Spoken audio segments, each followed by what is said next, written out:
Welcome students. अभी हम discuss करने जा रहे हैं सैम्पल पेपर सोशल साइंस का 2022 का टर्म 2 का सैम्पल पेपर 3। हम सैम्पल पेपर फर्स्ट और सेकंड पहले डिस्कस कर चुके हैं। वो देखने के लिए आप Darshan sir social science YouTube channel पर प्लेलिस्ट में जाकर चेक कर सकते हैं। सबसे पहले हम डिस्कस करते हैं इसमें सैम्पल पेपर का सेक्शन ए। इसमें सबसे पहले very short answer type question दिए गए हैं, जिसमें आपको 40 वर्ड से ज़्यादा नहीं लिखने हैं। क्वेश्चन फर्स्ट आपको दे रखा है, why did Gandhi ji call off the non cooperation movement. Gandhi ji ने नॉन कोऑपरेशन मूवमेंट को बंद क्यों कर दिया था। ये क्वेश्चन आपको दे रखा है, गांधी जी ने नॉन कोऑपरेशन मूवमेंट को कॉल्ड ऑफ क्यों किया था। इसका आंसर देखते हैं। इसका आंसर आपको दे रखा है, Gandhi ji called off the non cooperation movement in 1922 because Gandhi ji ने नॉन कोऑपरेशन मूवमेंट को 1922 में बंद कर दिया था, क्योंकि the movement became violent at Chauri Chaura Gorakhpur when a peaceful demonstration in a bazaar turn into a violent clash in which more than 20 policemen were killed. इसमें जो चौरी चौरा पर मूवमेंट वायलेंट टर्न हुआ था, जहाँ पर बाज़ारों में 20 पुलिसमैन को जला दिया था गया था, मार दिया गया था।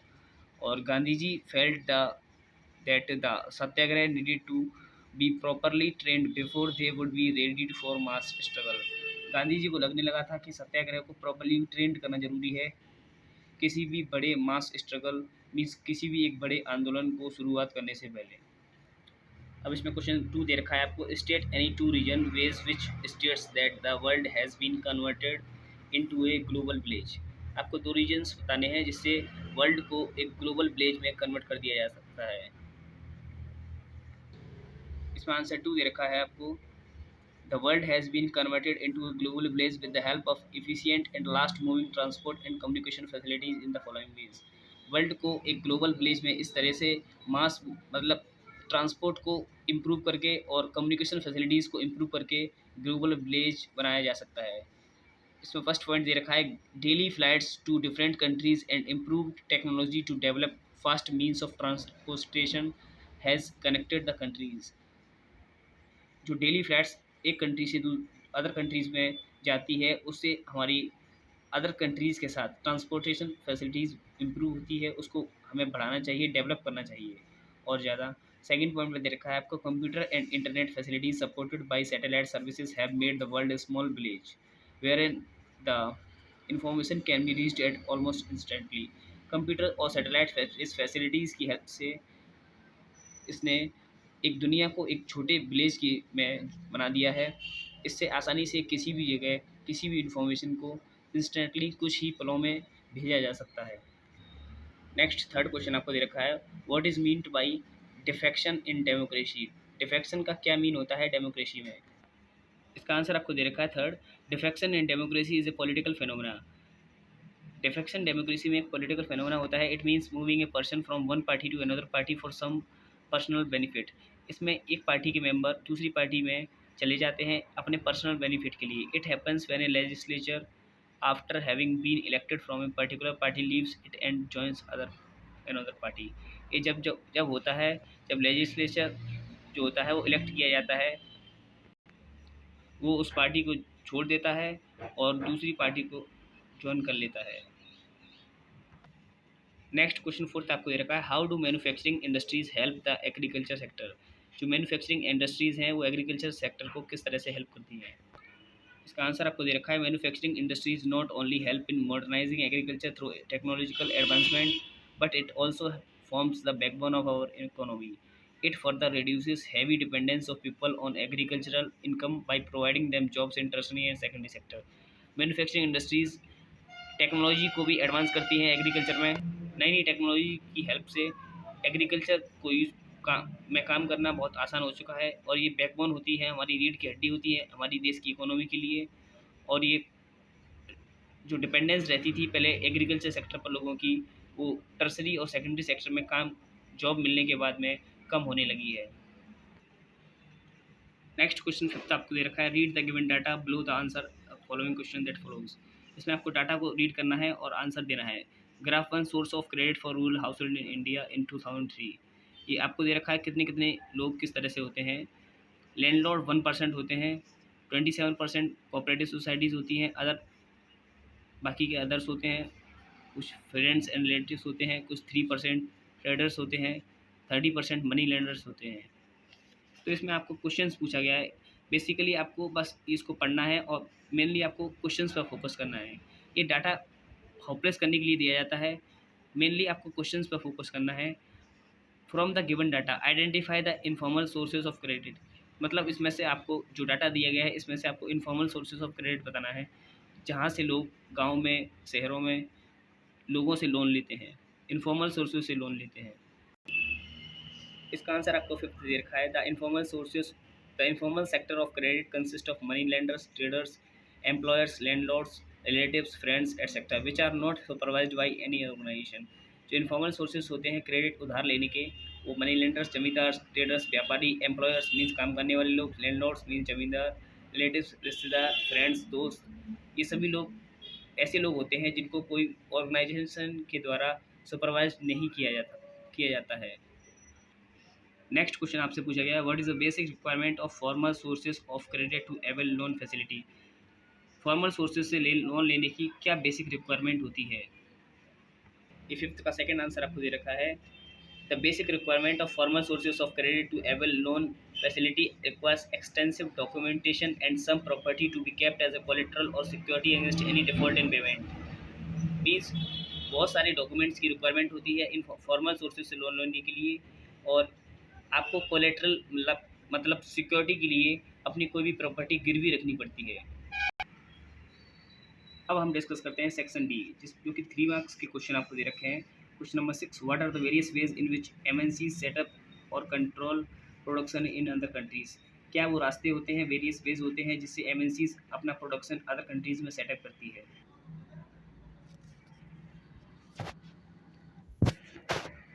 मीन्स आंसर 6 आपको दे रखा है। दोबारा से 6 को देखते हैं। The ways in which MNCs control or speed their production are by buying local companies. Local companies को बाय करके खरीद कर, जैसे large MNCs buy companies that are operating locally. By doing this they get a good customer base. इन companies को खरीद कर वो बहुत ज़्यादा कस्टमर को अपने आप से जोड़ लेती है। And the local company gets the latest technology. और जो कंपनी वो खरीदती है उसको लेटेस्ट टेक्नोलॉजी को यूज़ करने का मौका मिल जाता है। For example Kargil foods MNCs merged with park food local. जो कारगिल फूड्स एमएनसी है वो पारक फूड्स के साथ मर्ज हो चुकी है। सेकंड पॉइंट दे रखा है इसमें, जॉइंट वेंचर्स।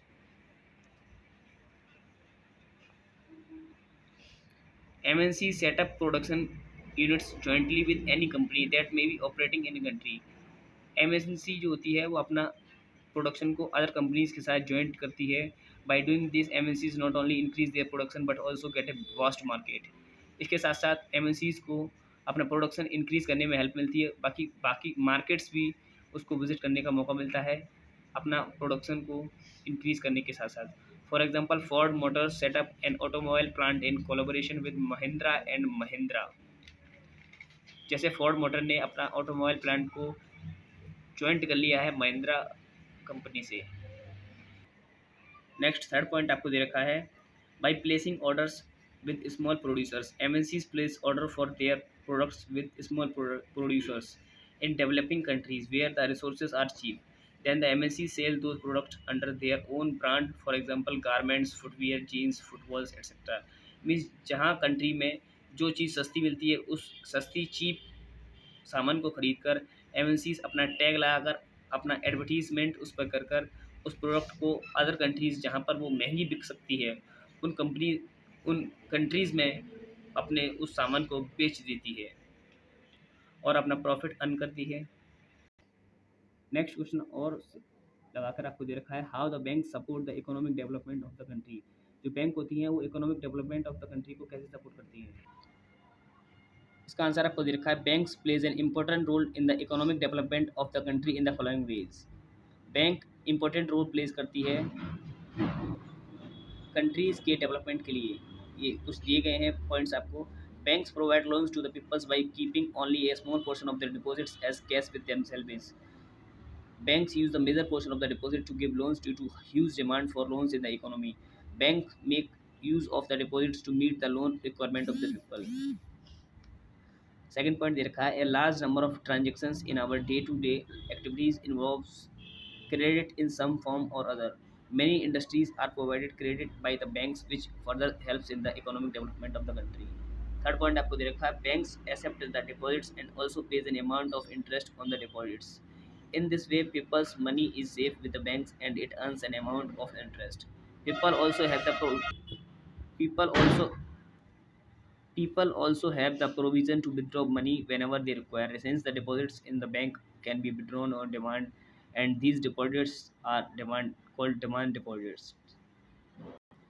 फर्स्ट पॉइंट में आपको समझा रखा है कि बैंक लोन लेने में लोगों की मदद करती है, लोन देती है लोगों को, छोटे या बड़े लोगों को जिसको ज़रूरत होती है. सेकंड पॉइंट में आपको समझा रखा है कि इंडस्ट्रियलिस्ट जो होते हैं, व्यापारी होते हैं, उनको भी बैंक से बहुत मदद मिलती है लोन लेने के लिए. थर्ड पॉइंट में आपको समझा रखा है जो बैंक लोगों से लोन लेती है उसका कुछ पोर्शन अपने पास रखती है, बाकी सब लोन देने में और उनको हेल्प करती है. और जब भी लोगों को ज़रूरत होती है तो वो अपनी मनी को विदड्रॉ कर सकते हैं बैंक से. नेक्स्ट क्वेश्चन 7 आपको दे रखा है, what were the implications of the first world war on the economic and political situation in India. Situation of India, क्या प्रभाव पड़ा था फर्स्ट वर्ल्ड वॉर का इकोनॉमिक और पॉलिटिकल सिचुएशन जो बनी इंडिया की स्थिति, इकोनॉमिक तरीके से, आर्थिक तरीके से और राजनीतिक तरीके से किस तरह बदली फर्स्ट वर्ल्ड वॉर के बाद. इसका आंसर आपको दे रखा है, the implication of the first world war on the economic and political situation of India were. क्या पॉलिटिकल और इकोनॉमिक सिचुएशन इंडिया की हुई फर्स्ट वर्ल्ड वॉर होने के बाद. इकोनॉमिक सिचुएशन में आपको दे रखा है, it led to a huge increase in defence expenditure which was financed by war loans. It resulted in raising custom duties and introduction of income tax.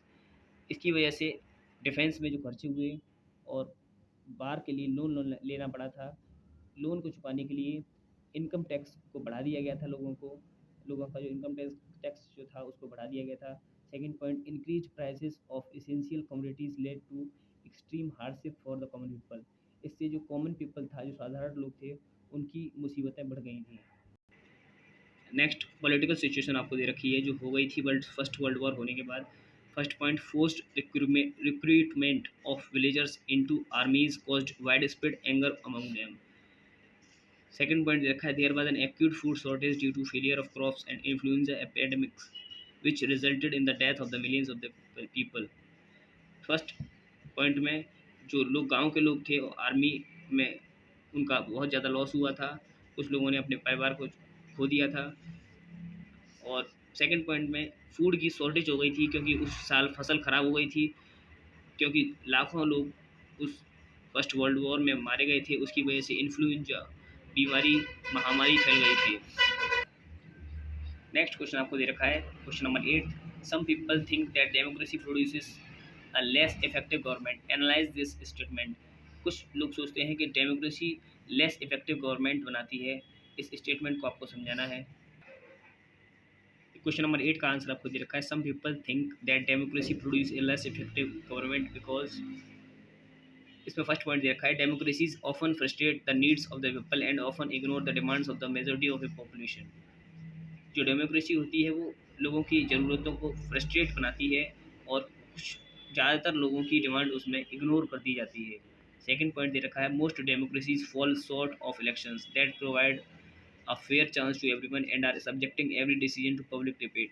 Democracy में होता है वो फेयर सॉर्ट ऑफ इलेक्शन की वजह से ज़्यादातर जो decisions होते हैं पब्लिक के ऊपर छोड़ दिए जाते हैं. नेक्स्ट पॉइंट दे रखा है, democratic government do not have a very good record when it comes to sharing information with citizens. Democratic government का अच्छा रिकॉर्ड नहीं आता है जब किसी इन्फॉर्मेशन को देश के लोगों के साथ शेयर कर दी जाती है. Next point, democracy is unable to achieve higher economic development. Democracy में लोग हायर इकोनॉमिक डेवलपमेंट को अचीव नहीं कर पाते हैं. डेमोक्रेटिकली, नेक्स्ट पॉइंट दे रखा है, democratically elected government do not appear to address the question of poverty as expected by the citizen. जो डेमोक्रेटिकली इलेक्टेड गवर्नमेंट होती है वो पॉवर्टी का जो क्वेश्चन होता है, जो लोग एक्सपेक्ट करते हैं कि पॉवर्टी मिट जाए, वो अभी तक नहीं मिट पाती है. अब हम डिस्कस करते हैं सेक्शन सी को. इसमें लॉन्ग आंसर टाइप क्वेश्चन दे रखे हैं. क्वेश्चन नंबर 9 दे रखा है, explain the reasons for concentration of iron and steel industries in and around छोटा नागपुर रीजन. आपको आयरन और स्टील इंडस्ट्रीज के जो एक कंसंट्रेशन छोटा नागपुर रीजन में फैली हुई है उसके बारे में रीजन्स बताने हैं।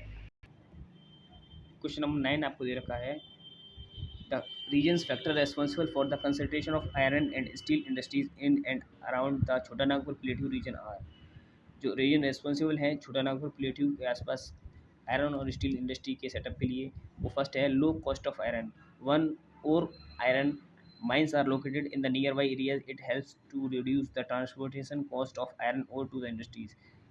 यहाँ से आयरन ओर को जो और माइंस प्रेजेंट हैं यहाँ पर आसानी से ट्रांसपोर्टेशन किया जा सकता है आयरन इंडस्ट्रीज़ के लिए, मतलब कम कॉस्ट खर्च होता है ट्रांसपोर्टेशन के लिए आयरन और माइंस से आयरन इंडस्ट्रीज तक लोहे को आयरन को पहुंचाने के लिए। Next, high grade raw materials in proximity.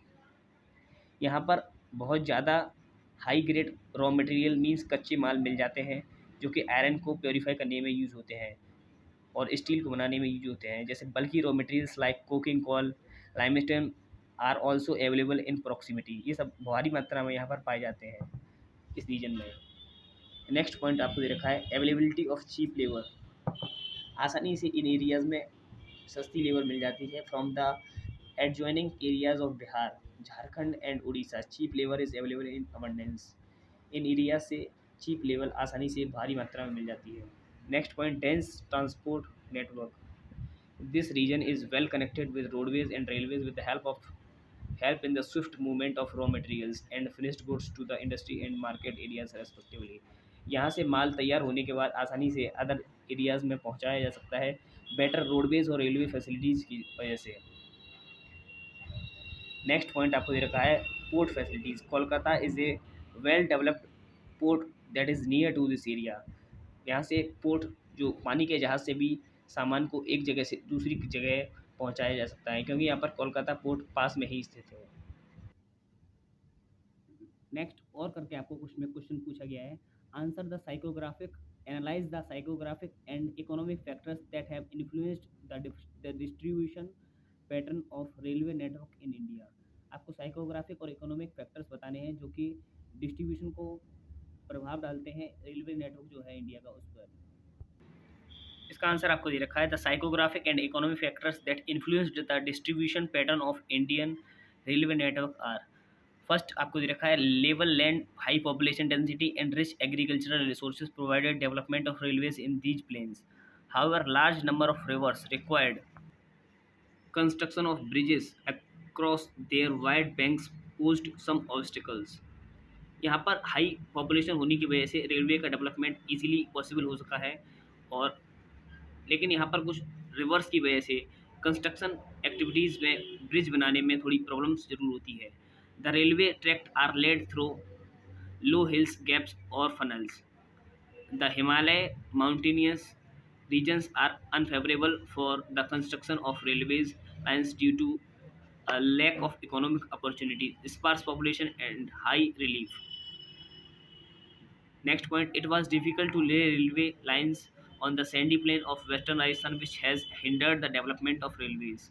Next point, swamps of Gujarat, forested tracts of Madhya Pradesh, Chhattisgarh, Odisha and Jharkhand are also not suitable for the development of railway tracks।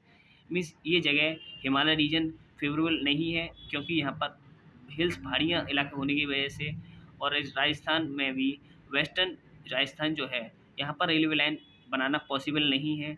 और ये जो इलाके आपको दे रखे हैं MP, Chhattisgarh, Orissa, इन सब areas में रेलवे लाइन पॉसिबल नहीं है बनाना क्योंकि यहाँ पर कुछ फैक्टर्स ऐसे हैं जो कि फुलफ़िल नहीं किए जा सकते हैं।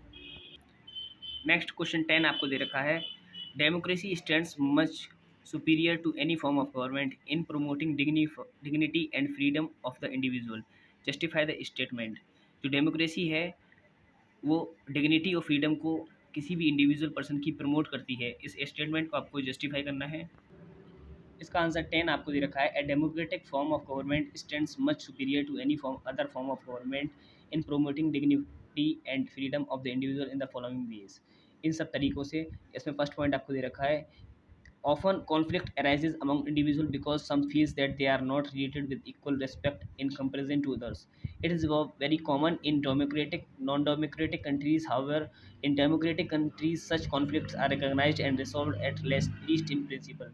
Means कुछ जो नॉन डेमोक्रेटिक कंट्रीज़ हैं उनमें इक्वली सभी लोगों को रेस्पेक्ट नहीं दी जा सकती है, और डेमोक्रेटिक कंट्रीज़ में अगर ऐसा कॉन्फ्लिक्ट अराइज होता भी है तो उसको रिजॉल्व किया जाता है, पहचाना जाता है, रिकॉग्नाइज किया जाता है। उसके बाद प्रिंसिपल सिद्धांत के हिसाब से उसको सॉल्व किया जा सकता है।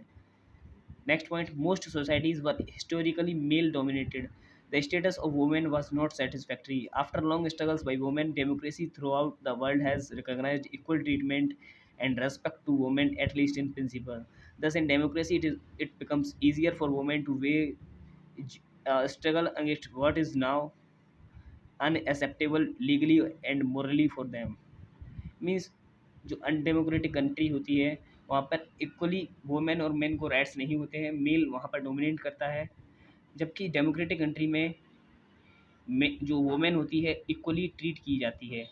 Next is democracy in India strengthen the claims of the disadvantaged and discriminated caste for equal status and opportunity, which is not possible in any non-democratic country. जो डेमोक्रेटिक कंट्री होती है वहाँ पर इक्वली सभी कास्ट को treat किया जाता है और इक्वल स्टेटस, इक्वल अपॉर्चुनिटी, बराबर अवसर दिए जाते हैं। Thus, it can be concluded that democracy stands much superior to any other forms of government in promoting dignity and freedom of the individual. इसलिए हम कह सकते हैं कि जो डेमोक्रेसी होती है वो सभी लोगों को डिग्निटी और फ्रीडम, आज़ादी हर इंसान को प्रोवाइड करती है। इसमें और करके आपको एक क्वेश्चन और दे रखा है, democracy leads to peaceful and harmonious life among citizens, comment on the given statement. जो डेमोक्रेसी होती है वो पीसफुल और हार्मोनियस लाइफ लोगों की बनाती है। इसमें आपको कमेंट करके स्टेटमेंट को जस्टिफाई करना है। इसका आंसर आपको दे रखा है, democracy leads to peaceful and harmonious life among citizens in the following veg.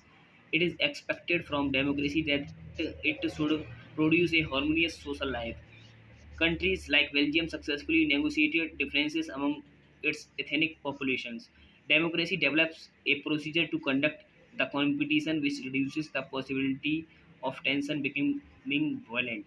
Democracy social harmonious life को बनाती है। जैसे बेल्जियम में भी सक्सेसफुली डेमोक्रेटिक कंट्री से इथेनिक पॉपुलेशन ने शांति को अचीव किया था, और डेमोक्रेसी जो होती है वो सभी लोगों के बीच में जो टेंशन होती है उसको, जो वायलेंट बनती है उसको सॉल्व करने की तरीका बताती है, प्रोसीजर बताती है।